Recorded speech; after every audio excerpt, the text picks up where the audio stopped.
believing in fairy stories, which I think is rather ridiculous. After all, the magic of myths or fairy stories is not an end in itself. It exists to serve virtue and satisfy certain primordial human desires. But myths are fiction. The stories they tell aren't true. They're lies and therefore worthless, even though breathed through silver. They're just beautiful lies. You can't seriously believe in fairy tales. Why not? I can, in fact, I do. But this is preposterous. How can you seriously believe a lie? Oh, Jack, myths are not lies. In fact, they're the very opposite of a lie. Myths convey the essential truth, the primal reality of life itself. Go on. Well, you see, we have been duped into using the word myth as being synonymous with a lie, because we have been duped into accepting the first real lie of materialism. And what is that? That is the hideous claim that there is no supernatural order to the universe. The materialists have imprisoned us in a world of mere matter, of physical facts, divorced from and devoid of metaphysical truth. Well, I say that they are lying. I say that they are the ones who have come up with a false myth. Their world doesn't exist. It's merely a figment of their imagination. Well, fine. However, there's a problem. The problem is they have convinced us that it is true. They have made us believe that this is all there is. 3 dimensions, 5 senses, 4 walls. Isn't it? Most emphatically not.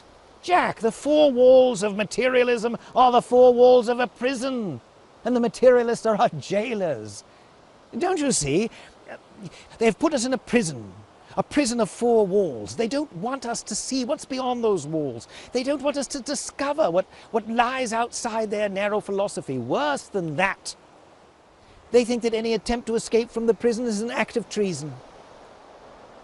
Well, wouldn't it be an act of treason against rationality to believe otherwise? Now, Jack, think for a moment.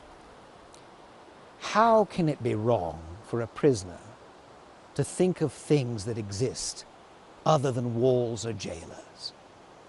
Doesn't the fact that the prisoner is able to think of things outside the walls suggest that perhaps things do exist outside the walls? After all, if the prison really is all there is, how are we able to picture things that exist beyond the prison? And this is where myths come in, you see. Myths exist outside the prison. Myths allow us to escape from the prison.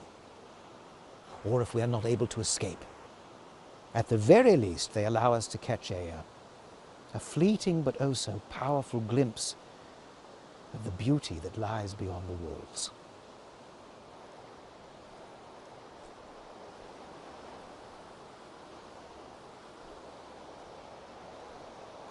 But what is it that we're meant to be glimpsing? Well, don't you see? The truth, Jack. Myths show us a fleeting glimpse of truth itself. Truth. Truth.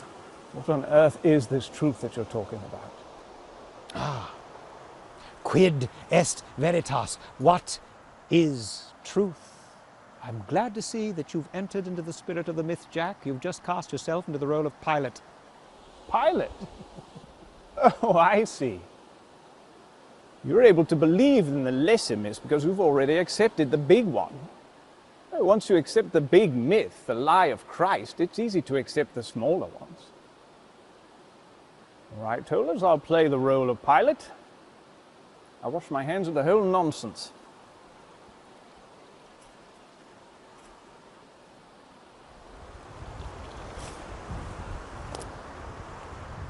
Well, Jack, you may be able to wash your hands, but your mind is still muddied.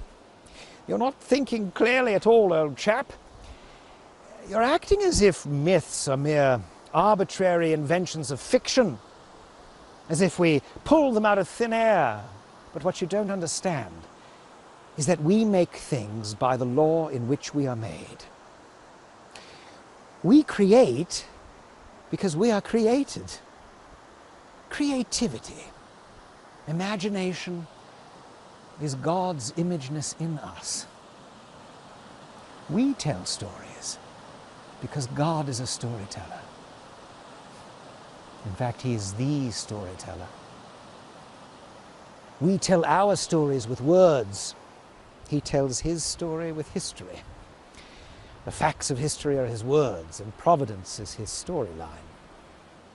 Are you suggesting that all of history, that everything around us is all part of some divine myth?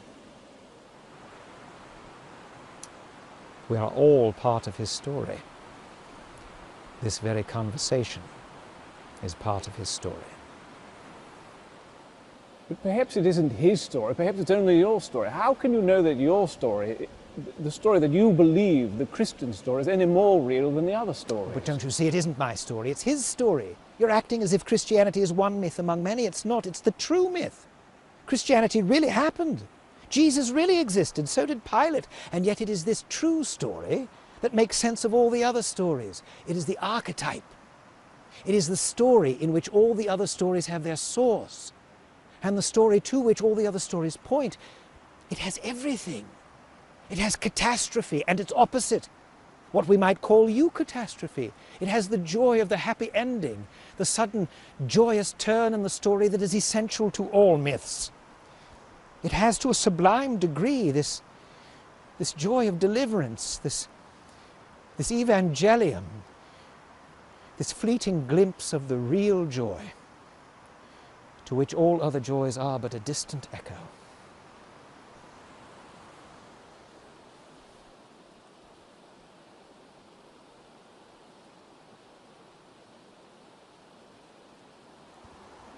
Tolles, what did you mean by catastrophe and eucatastrophe?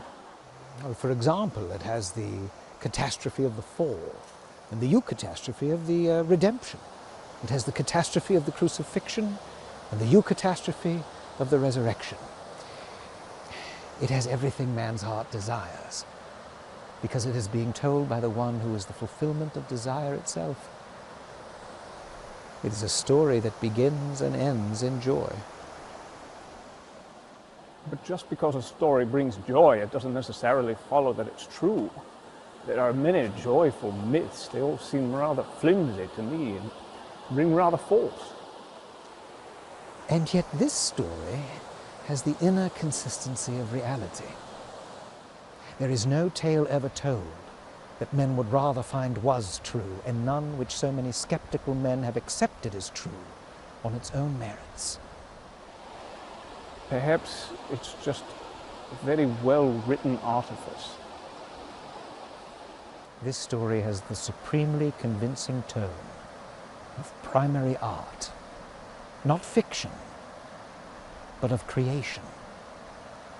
And to reject this leads either to darkness or to wrath. And in my own life, it has led me from darkness to light. Astonishing. Tolles, you astonish me. You absolutely astonish me.